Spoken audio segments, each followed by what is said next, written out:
নমস্কার। আজ আমাদের টু দ্য পয়েন্ট প্রোগ্রামের প্রথম পর্ব।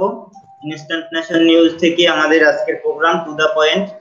প্রথম পর্বেই প্রথম চমক, রাজ্য রাজনীতির অত্যন্ত পরিচিত মুখ, সাংবাদিক, লেখক, প্রাক্তন রাজ্যসভার সাংসদ, বর্তমান তৃণমূল কংগ্রেসের মুখপাত্র কুণাল ঘোষ। দাদা, আপনাকে আমাদের চ্যানেলে আসার জন্য অসংখ্য ধন্যবাদ, স্বাগত আপনাকে। হ্যাঁ, আমিও শুভেচ্ছা জানাচ্ছি এবং এই প্রসঙ্গে আমি বলে রাখি, আমি যেহেতু এই লেখালেখির জগৎ বা সাংবাদিকতার জগৎ, ইভেন টিভি সাংবাদিকতার জগৎ, এইটায় আমি একেবারে সেই ছোটখাটো উদ্যোগ থেকে, প্রথম দিককার উদ্যোগ থেকে আস্তে আস্তে উঠে এসেছি বা কাজ করার সৌভাগ্য হয়েছে। ফলে নতুন ছেলেরা যদি একটা নতুন কোনো প্ল্যাটফর্ম তৈরির চেষ্টা করে, আমি তাদের প্রতি একটা বাড়তি টান অনুভব করি। ফলে আমি এদের অনুরোধ রাখার চেষ্টা করেছি। আমি জানি না এরা আলটিমেটলি কতদূর কি করবে, তবে শুভেচ্ছা রইল। এত উদ্যোগ নিয়ে নেমেছে যখন, নিশ্চয়ই ভালো হবে। শুভেচ্ছা রইল। বলো। এই কথায় বলতে হয় যে আমরা কিন্তু আশাহত হইনি। মুখপাত্র কুণাল ঘোষ কিংবা রাজ্যসভার প্রাক্তন সাংসদ কুণাল ঘোষের কাছেই আমরা আশাহত হতে পারতাম, বা তার প্রতি আমাদের ততটা আশা ছিল না যে তিনি এখানে আসবেন। কিন্তু সাংবাদিক কুণাল ঘোষ বা লেখক, এতগুলো বই লিখেছেন, উপন্যাস লিখেছেন, লেখক কুণাল ঘোষের উপর আমাদের কিন্তু একটা আস্থা ছিল, একটা আশাহত ছিল, মানে আশা ছিল। সেখানে আমরা আশাহত হইনি যে দাদা এসছেন, ঘরের লোকই মনে হচ্ছে। আমরা ভবিষ্যতে সাংবাদিকতার লাইনে যাব, দাদাদের দেখছি, আগ্রহ পাচ্ছি। তো আমি প্রথমে প্রশ্নের দিকে না গিয়ে প্রথমে ভাই হিসেবে এরকমটা বলতে চাইবো যে আমরা যারা পরবর্তীতে সাংবাদিকতার জীবনে বা সাংবাদিকতার এই পেশায় আসতে চাই, তাদের জন্য আপনার কি বার্তা থাকবে বা তারা কিভাবে কি করতে পারে নিয়ে একটু বলুন। সাংবাদিকতা পেশাটা একটা অত্যন্ত চ্যালেঞ্জিং পেশা, আর 10টা পেশার মতো নয়।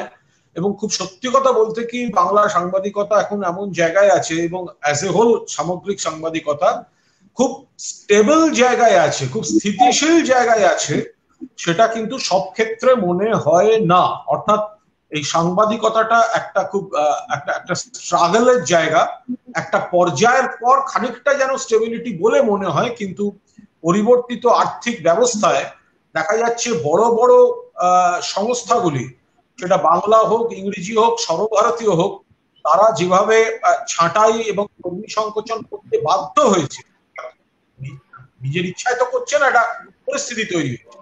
ফলে সেখানে মাঝারি বা তুলনামূলক ছোট এইসব হাউসগুলো তৈরি করা বা সেখানে সাংবাদিকতা করা, এটা একটা খুব কঠিন জায়গায় গিয়ে পৌঁছেছে। তার মধ্যে দাঁড়িয়ে যারা কাজ করছে আমি শুভেচ্ছা জানাচ্ছি। এবং সাংবাদিকতা পেশা একটা অত্যন্ত তাৎপর্যপূর্ণ ভাবে বলতে গেলে একটা খুবই চ্যালেঞ্জিং এবং একটা ভিন্ন রকম পেশা। এখানে খানিকটা ঘরের খেয়ে বনের বোঝ তাড়ানো এবং লোকের কাছে অপ্রিয় হওয়ার ঝুঁকি থাকে। সবকিছু জেনে শুনেও কোথাও একটা পারফর্ম করার, কোথাও একটা নৈপুণ্য দেখাবার, কোথাও একটা সামাজিক কর্তব্য পালনের দায় এবং দায়িত্ব থাকে। আগেকার দিনে যেটা সম্পূর্ণ ছিল একটা মিশন, আজকের দিনে হয়তো সেটা পেশা। তো ফলে সেই জায়গায় দাঁড়িয়ে এটা অনেকটা বড় পার্সপেক্টিভের ব্যাপার, ওইভাবে বলবো না। কিন্তু যারা আসছো আমি তাদের শুভেচ্ছা জানাচ্ছি, এবং আমি মনে করি যে তারা নিশ্চয়ই সময়ের সঙ্গে তাল মিলিয়ে এই এই এই সাংবাদিকতায় তারা তাদের লড়াই তারা চালিয়ে যাবে। এবং আমি এও আশা করব যারা বিভিন্ন চ্যানেলে বা বিভিন্ন কাগজে বা বিভিন্ন মিডিয়ায় রয়েছেন, অভিজ্ঞ সাংবাদিকরা, প্রতিষ্ঠিত মুখ যারা বা পরিচিত নাম যারা, তাদেরও আমি বলবো যে অনুরোধ করব, দয়া করে নতুন যারা এই চেষ্টা করছে বা প্ল্যাটফর্ম তৈরি করছে, তাদের উৎসাহ দিন, তাদের পাশে থাকুন, তাদের এগিয়ে আসুন, মানে এগিয়ে আসতে তাদের পাশে দাঁড়িয়ে একটু সাহায্য করুন। তাহলে তারাও খুব উৎসাহিত হবে। এই প্রতিকূল পরিস্থিতিতেও তারা লড়াইটা করছে। নেক্সট, আমরা বর্তমান বাংলার বা আমাদের রাজ্যের যে সাংবাদিক ব্যবস্থা রয়েছে, সংবাদ মাধ্যম কোন অবস্থায় রয়েছে সেই প্রশ্নে আসবো।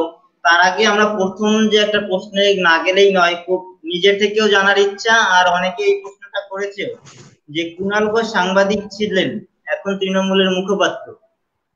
তো সাংবাদিক ছিলেন, এটাকে খুব জোর, মানে এটাকে জোর দেওয়াটা কি তাদের জন্য ভালো হবে যে সাংবাদিক ছিলেন এখন নেই, এখন মুখপাত্র?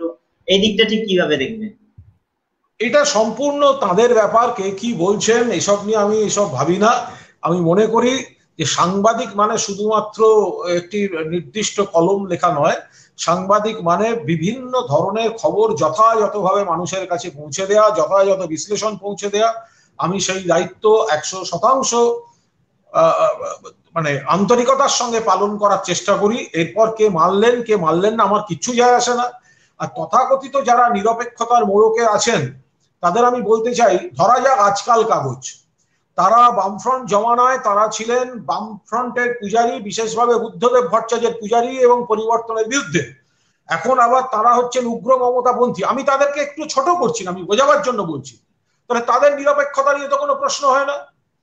যদি আরো বড় কাগজ একটা ধরা যায় আনন্দবাজার পত্রিকা, তারা টাটাদের পক্ষে লিখেছিল এবং টাটাদের বিজ্ঞাপন প্রকাশিত হয়েছিল আনন্দবাজার পত্রিকায়, তো তাদের নিরপেক্ষতা নিয়ে তো প্রশ্ন ওঠে না।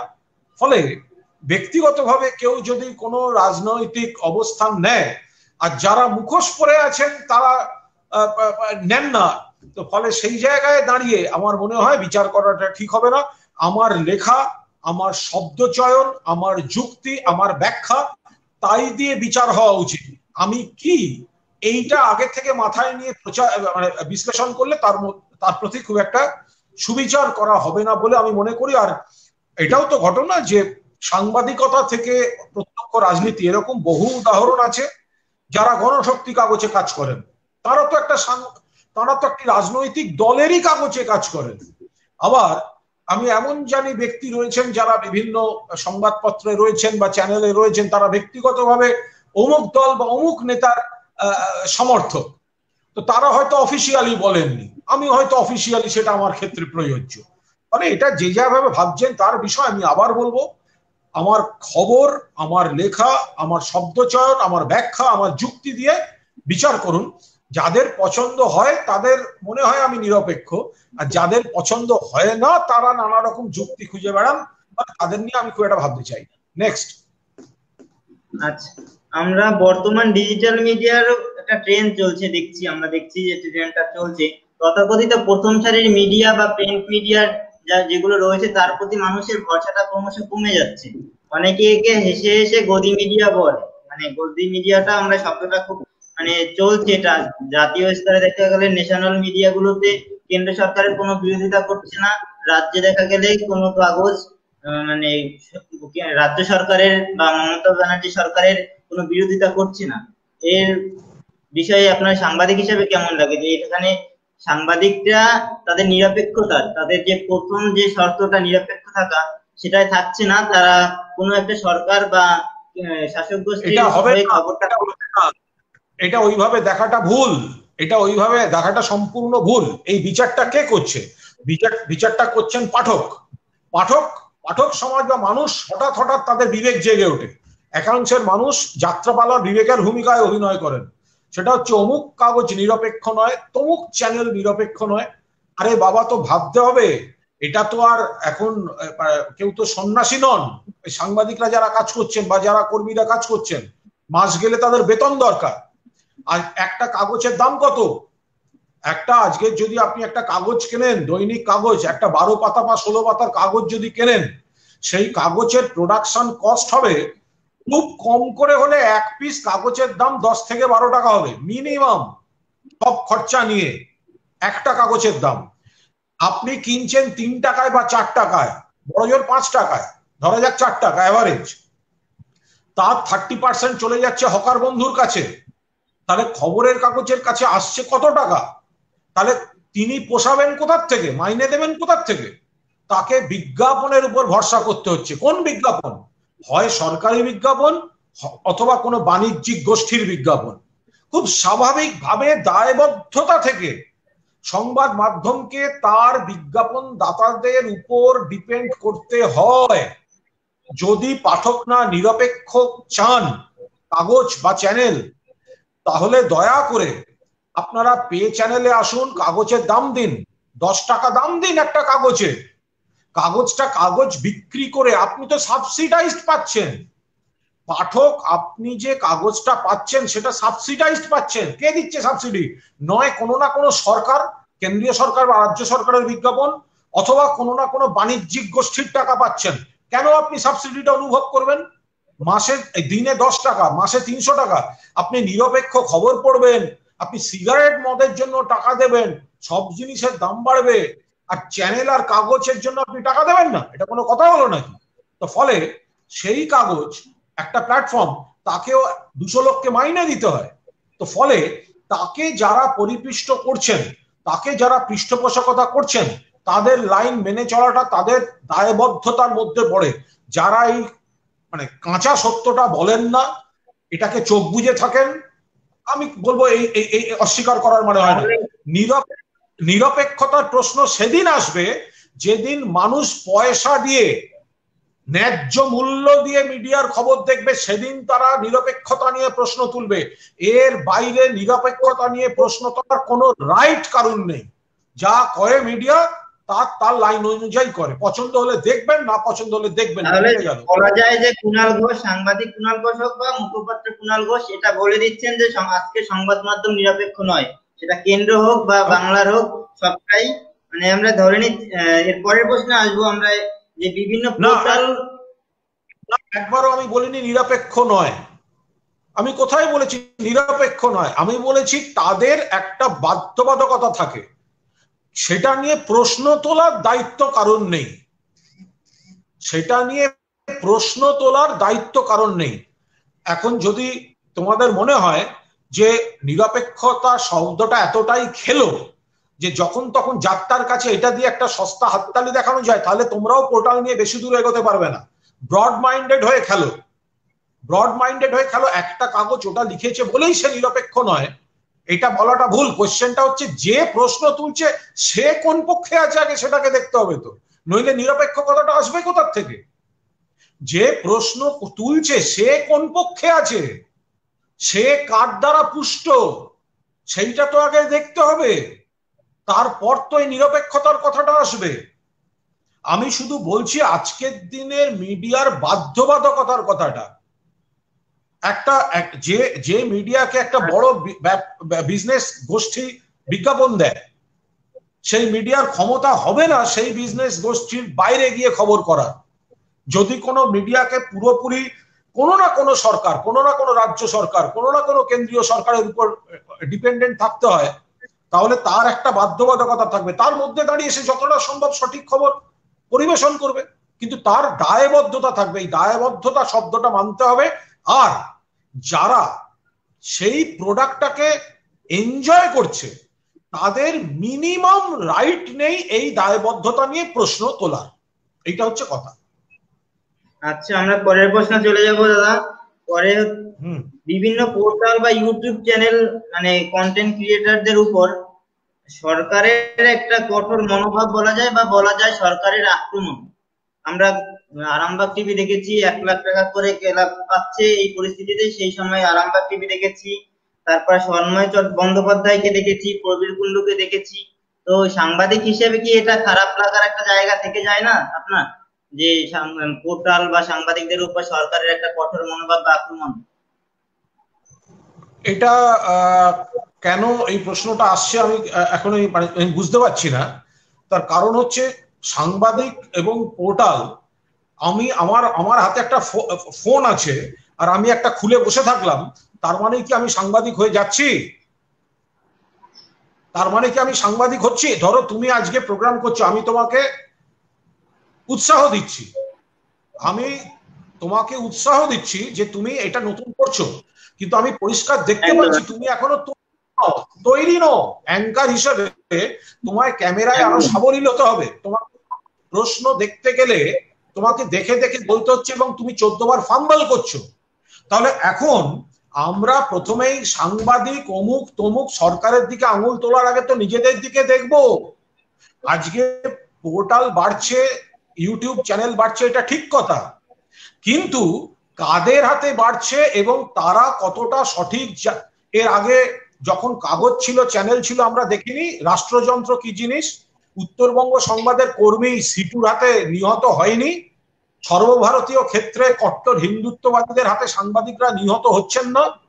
ফলে সাংবাদিকতা হাউস, নিরপেক্ষ একটা হাউস বা একটা মিডিয়া হাউস, আর কোনো ব্যক্তি আপন মনে কথা বলছি, দুটো কিন্তু সম্পূর্ণ আলাদা।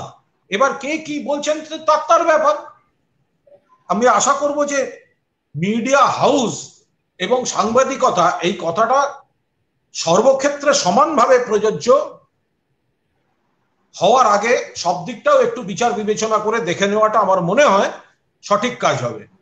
বেশ কিছু ক্ষেত্রে দেখা যায় আমরাও তথ্য না জেনে, বিষয় না জেনে একটা সস্তা চমকের দ্বারস্থ হচ্ছি। আমরা নিজেদের যথাযথভাবে তৈরি না করে মানুষকে প্রভাবিত করার চেষ্টা করছি।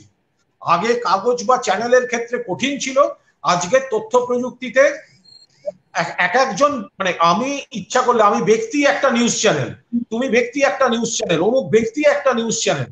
ফলে আমরা কোয়ালিটেটিভলি তৈরি কতটা হচ্ছি, আমাদের উদ্দেশ্য কি, আমাদের বিধেয় কি, আমরা সমষ্টিগতভাবে একটা হাউস তৈরি করছি, নাকি আমি আমার বক্তব্য চাপিয়ে দেওয়ার জন্য আমি একটা মিডিয়ার নাম ব্যবহার করছি। গোটা জিনিসটা বিচার করে তারপরে এটা আমার মনে হয় উপসংহারে যাওয়াটা বেশি সঠিক কাজ হবে। বেশ, এরপরে আমরা দ্বিতীয় পর্বে চলে যাব, যেখানে মুখপাত্র কুণাল ঘোষ হিসেবে আমরা বক্তব্য মানে উত্তরটা নেব। তো প্রথমেই প্রশ্ন, সংকটের সময় তো দল আপনার পাশে ছিল না, তো এখন হঠাৎ করে মুখপাত্র করে দিয়েছে, এর পেছনের কাহিনীটা কি, রসায়নটা কি?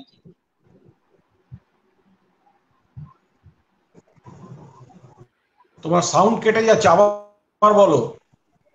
সংকটের সময় তো দল আপনার পাশে ছিল না, এখন মুখপাত্র করে দিয়েছেন, এর পিছনের রহস্যটা আবার বলো। রসায়নটা জানতে যাচ্ছি।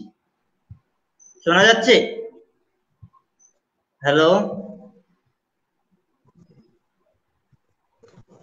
যে সময়ের কথা বলা হচ্ছে, যে সময়ের কথা তুমি, হ্যালো হ্যালো, হ্যাঁ হ্যাঁ শোনা যাচ্ছে। হ্যালো, শোনা যাচ্ছে? হ্যাঁ হ্যাঁ শোনা যাচ্ছে। হ্যালো, সময়ের চাইছো সেই সময়টায় যেদিনকে আমি সব থেকে বেশি যন্ত্রণা দিয়েছি, সেই দিনটাও সেই মাসেও আমি পার্টিকে, আমি আমার সদস্য পদ সাংসদ হিসেবে পার্টির চাঁদা পার্টিকে দিয়েছি, অর্থাৎ পার্টির বাইরে আমি কখনো যাইনি। আর যার বা যেসব যন্ত্রণার কথা আমি বলেছি তার সঙ্গে জড়িত 80% লোক এখন আর পার্টি ছেড়ে বিজেপিতে গিয়ে আলো করে বসে আছে। ফলে আমি তো কোনোদিন পার্টি ছাড়িনি, ফলে এইসব প্রশ্নগুলো আসেই না। ইস্যু দল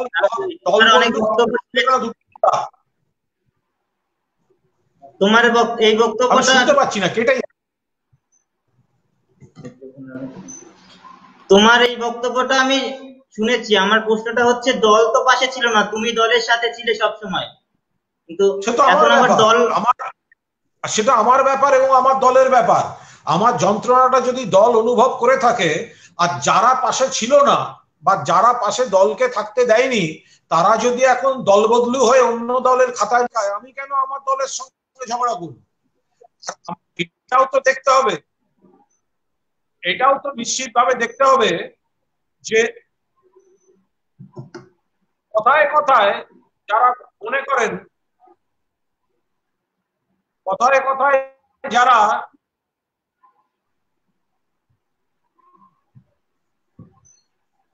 হ্যালো,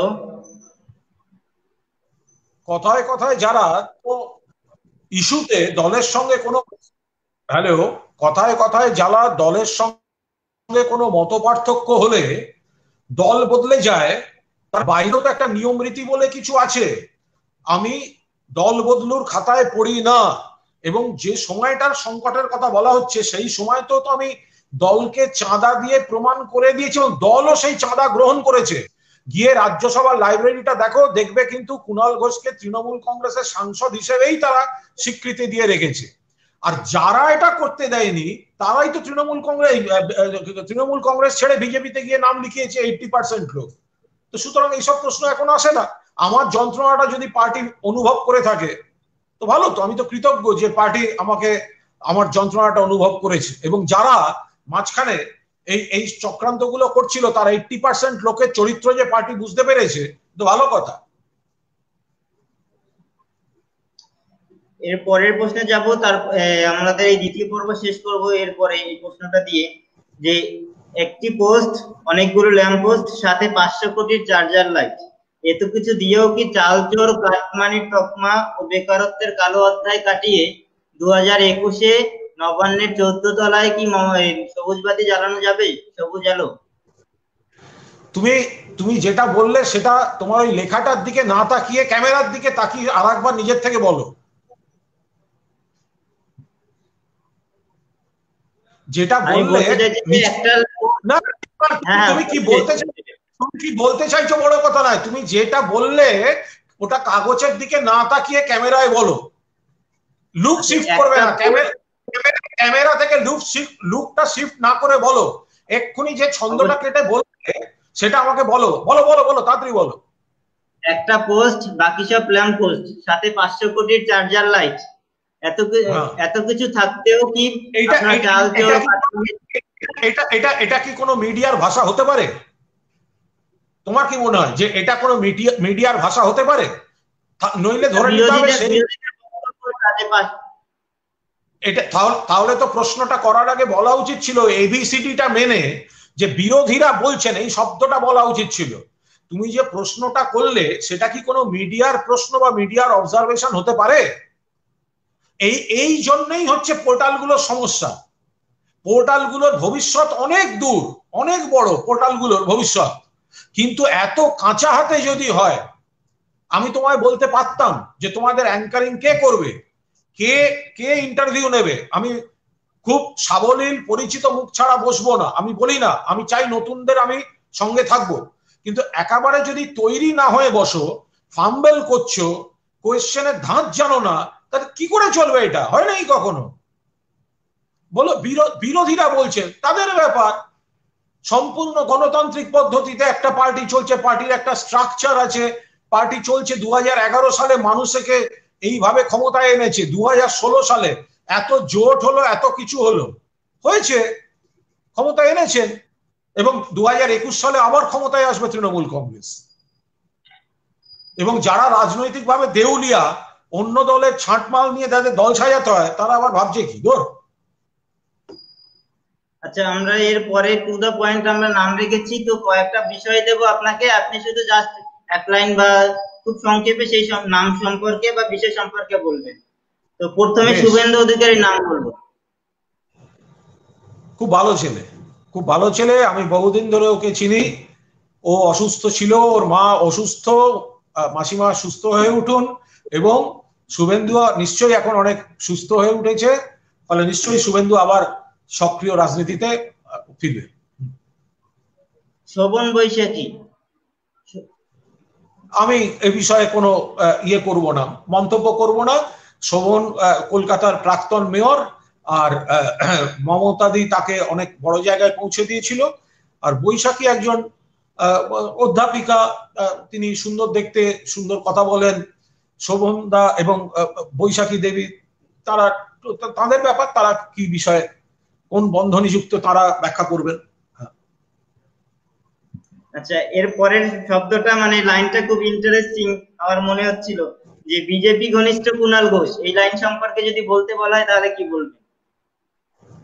আমি বিজেপির ঘনিষ্ঠ না, আমি আমি বরং আমি ছাত্র পরিষদ করা ছেলে, ফলে সেই অর্থে আমার একটুখানি পুরনো কংগ্রেস, সোমেনদা, প্রিয়দা, এইসব গল্প টল্প হতে পারে। পরবর্তীকালে বহু বামপন্থী নেতা আমাকে প্রচন্ড ভালোবাসতেন, এবং আমার বই টইগুলো বিধানসভায় স্পিকার সাহেব নিজে উদ্বোধন করতেন, অনিলদা ভালোবাসতেন, ফলে আমাকে বাম ঘনিষ্ঠ বলে অনেকে জানে।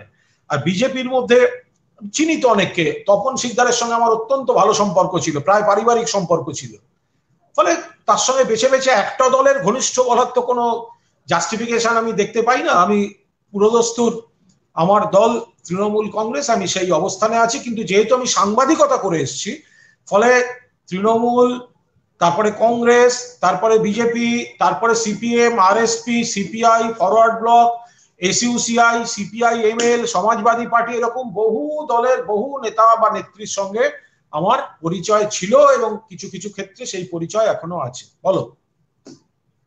মমতা ভজনায় কুণাল ঘোষ,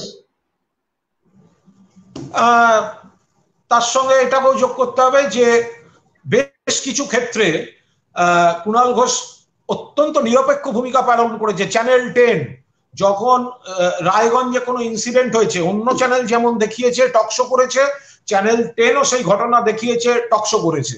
ফলে কারুর কোনো ন্যায্য জিনিসে যদি সুখ্যাতি করি সেইটাকে কখনো ভজনা বলা যেতে পারে না।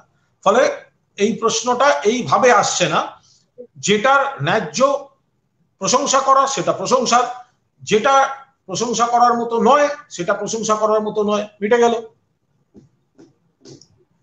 ধন্যবাদ দাদা। আর কুণাল ঘোষ এসছেন, সারদার প্রশ্ন একটাও হবে না এটা তো হতে পারে না।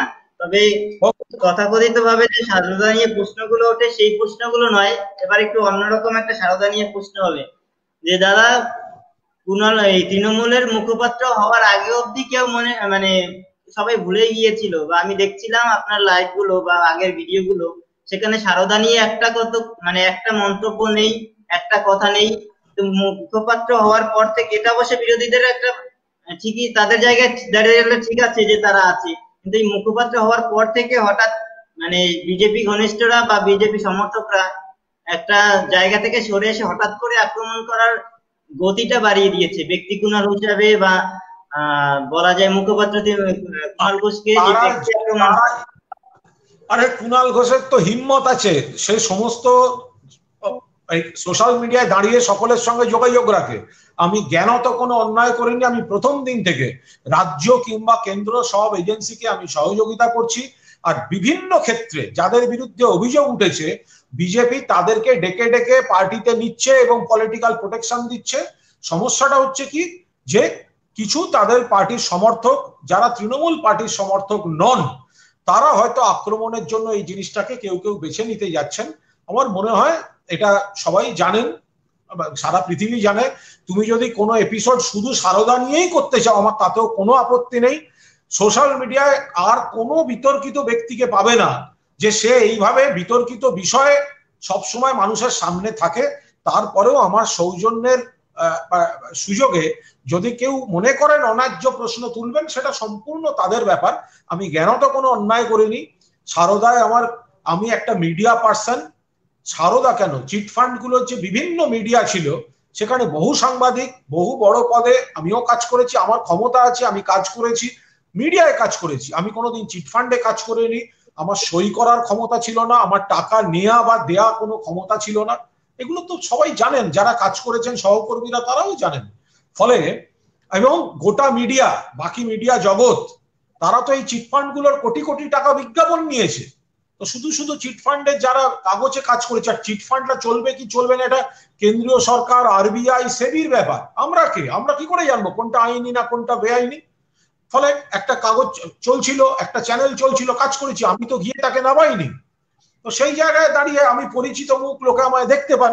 আর আমি কেন তো কোনো অন্যায় করিনি, আমি মামলা মোকদ্দমায় জড়িয়ে গিয়েছি, আছে, আমি কোর্টে লড়বো, আমি মাথা উঁচু করে লড়বো কোর্টে, দেখা যাবে তারপর। ধন্যবাদ দাদা। এরপর আমরা শেষ করব, একদম শেষ 1 মিনিট সময় নেব আপনার কাছ থেকে।